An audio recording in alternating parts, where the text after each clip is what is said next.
In the silence of the north, there was a ritual, a secret practiced every winter night when the cold could stop a man's heart before dawn. For years, archaeologists thought it was just survival. But new findings suggest something else. What the Vikings did before sleep wasn't just to get warm. It was to control the cold, control the body, control fear. Because when the sun vanished for months and ice turned the world to stone, they didn't fight the cold. They became part of it. The houses became living furnaces, bodies, heat engines, and minds, weapons against the endless winter. Tonight, we reveal the truth behind one of the Viking Age's most fascinating mysteries: how they mastered the art of sleeping through the coldest nights on Earth, and what they did before closing their eyes may change everything you thought you knew about them. Think of the coldest night you've ever lived through, the kind where the cold slips through the window cracks and makes you burrow so deep under the covers you can barely breathe. Now, strip away modern comfort. No electric blanket, no insulated wall, no heater hum.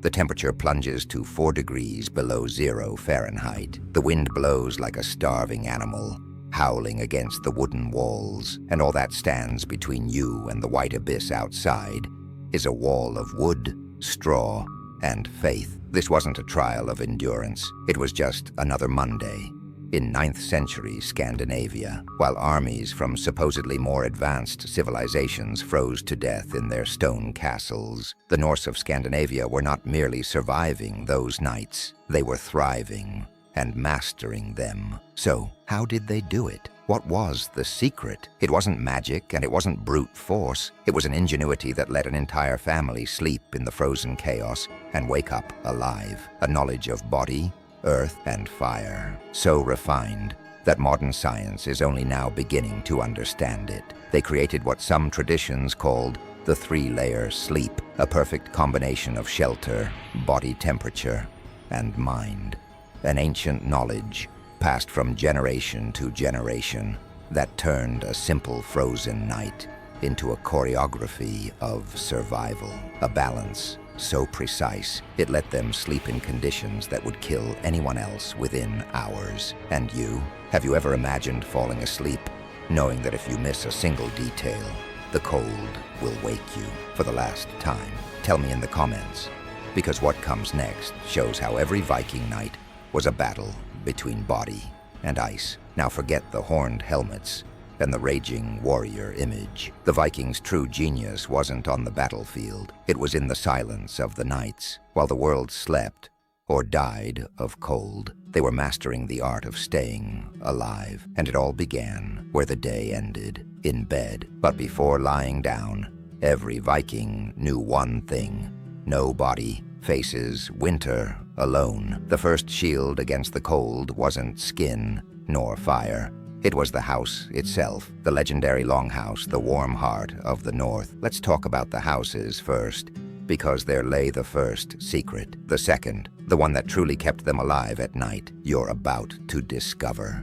From the outside, it looked like a mound covered in grass and earth, a fragment of the landscape, almost invisible under the snow. But it was more than a dwelling. It was a biological fortress. The secret was in how it breathed. The walls and roof didn't just trap heat, they distributed it. Warm air from the central hearth moved in a controlled cycle, rising slowly, condensing in the turf roof, and falling back as a mild mist. Historians call it a survival microclimate, an environment where even the vapor of breath helped keep everyone alive. Every stone, every crack, every wooden beam had a purpose. The house wasn't built against winter, it was built with it. And here's where the longhouse's true secret begins. First, the walls. In places where wood was scarce, like Iceland and Greenland, the Vikings raised living ramparts of turf, massive blocks, up to 60 centimeters thick, stacked like bricks in a vegetal shelter. Turf wasn't just dirt.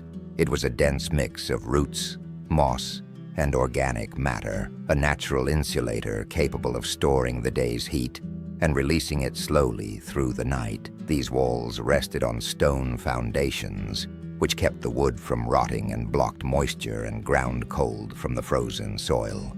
Where wood was more abundant, they built multi-layer walls, a true thermal sandwich of planks, clay, compacted turf, and moss. Each layer served a purpose: seal the wind, hold the heat, and let the house breathe. Then came the roof, low, heavy, sloped, covered with grass and fresh turf laid over the timber frame. That weight wasn't a construction flaw. It muffled the brutal, near-constant winter winds and turned snow itself into an ally. When it fell, snow wasn't a burden. It was a bonus, a new layer of natural insulation, sealing in all the warmth within. And the floor, it was part of the plan, too. In most houses, it was packed earth, not by neglect, but by design.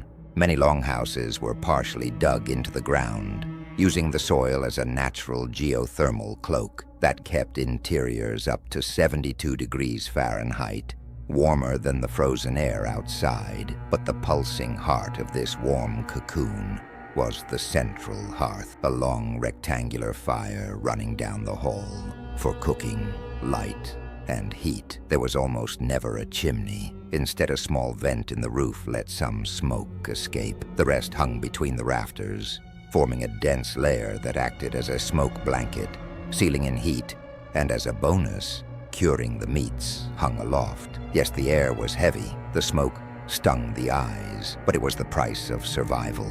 The longhouse was not just a house. It was a living machine, tuned by centuries of instinct and necessity, designed to do the impossible: defeat the cold. A roaring fire is great, but to a Viking, firewood was treasure. Every log meant hours of warmth, and no one went out in a midnight blizzard to chop more. They knew the secret wasn't keeping a huge flame until dawn. The secret was making the heat last. The central hearth was the house's heart, but it was also a living battery. One of their most ingenious tricks, also used by Celts, Romans, and Inuit, was the use of firestones. During the day, they placed large, dense rocks in or beside the brazier, letting them absorb heat slowly.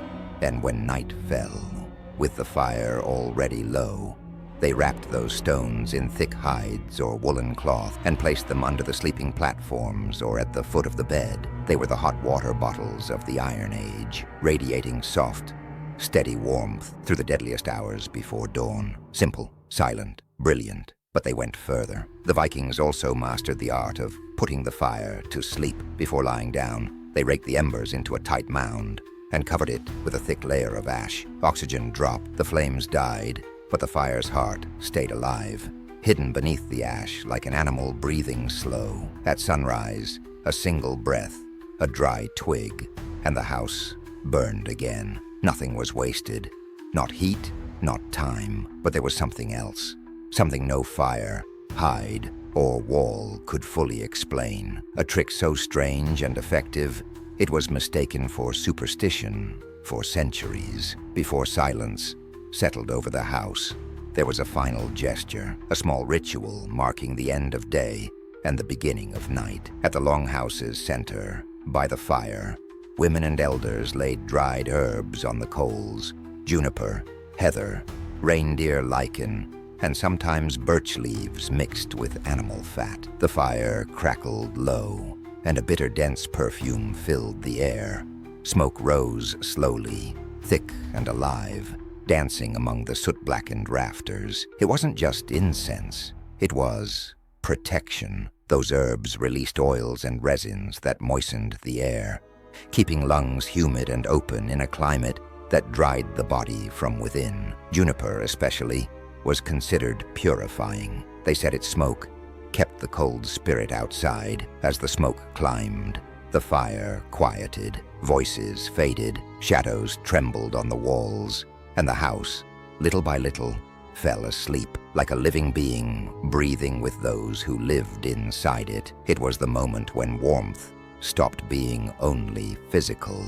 The smoke marked the passage into sleep, a link between body, fire, and the cold outside. When the last thread of light went out, the air was already dense with scent and heat, and the cold stayed on the far side of the smoke, With the house warm and the fire tamed, one enemy remained: the ground, the soil. Even the packed earth of a longhouse steals heat as if it were alive. Sleeping on it was suicide. The solution was simple and brilliant: get off the ground.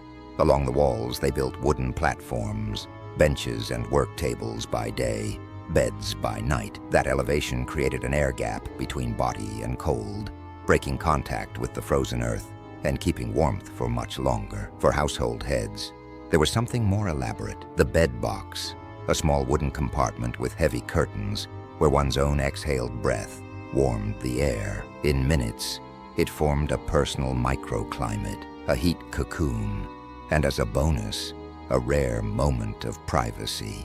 Amid a hall full of people and smoke, archaeological finds, like the Oseberg textiles, show heavy wool and linen curtains, proof that, to them, every fiber was part of the fight against winter. Here, everything comes together. The true genius of the Viking sleep system. It wasn't about one thick blanket, it was about layers. Layers of air, hide, wool, layers of survival, each with a purpose, each fighting the cold in its own way. It began at the base, directly on the wooden platforms, a thick heap of hay or dry straw, a living mattress full of tiny air pockets that stopped the cold creeping up from the wood. It was the first shield, and it had to be changed often, kept fluffy, breathable, clean, because even comfort in that age demanded vigilance. On top came the true mattress: sheepskins, reindeer, or goat skins, always fur side up, a simple choice that made all the difference. The leather side blocked moisture, while the dense fur trapped warm air, creating an almost perfect insulation. The wealthier slept on finer furs: fox, sable, even bear. But the principle was the same: not to fight the cold, but to fool it. Then came the blankets, and one material ruled absolute: wool. The Vikings were masters of it. Archaeologists have found cloaks woven so densely they blocked wind and repelled water, a textile tech that still impresses. But wool's true secret is its nature. It keeps you warm, even when damp, in a space thick with smoke, vapor, and breath. That was life or death. They layered multiple pieces: cloaks, capes, blankets, building a soft armor of air and heat, often the very cloaks they wore by day. To a Viking, nothing was superfluous. Everything served survival. And then came the final layer: the body itself. Vikings didn't undress for winter sleep. They went to bed clothed: wool tunics, heavy trousers, socks, and leg wraps. Each layer held skin heat in place, forming an invisible cocoon, a human sleeping bag. While the wind howled outside, they breathed slowly. The fire slept under ash, and the cold waited. The Vikings had learned something the rest of the world would take centuries to grasp. Warmth doesn't come only from flames. It comes from the body, from breath, and from the will to keep rekindling the fire in the dark, night after night, until the sun rises again. They turned sleep into strategy, fire into a companion, and smoke into a shield. And every time the embers glowed again at dawn, it was more than survival. It was a rebirth, because in the north, every sunrise was a small victory over death. And you, if you were there, in the heart of a longhouse with smoke dancing over your head and the wind roaring outside, would you have the courage to take part in this ritual? Tell me in the comments. And if this story made you feel the cold and the fire of the ancients, leave a like, subscribe to the channel, and ring the bell so you don't miss the next journeys through ice and the shadows of history. Share this video with anyone who's also fascinated by legends. Time almost froze. That's how you help keep this flame alive, because telling these stories is our way of keeping the Vikings' fire burning until our next dive into the frozen darkness of the past. And until then, keep the fire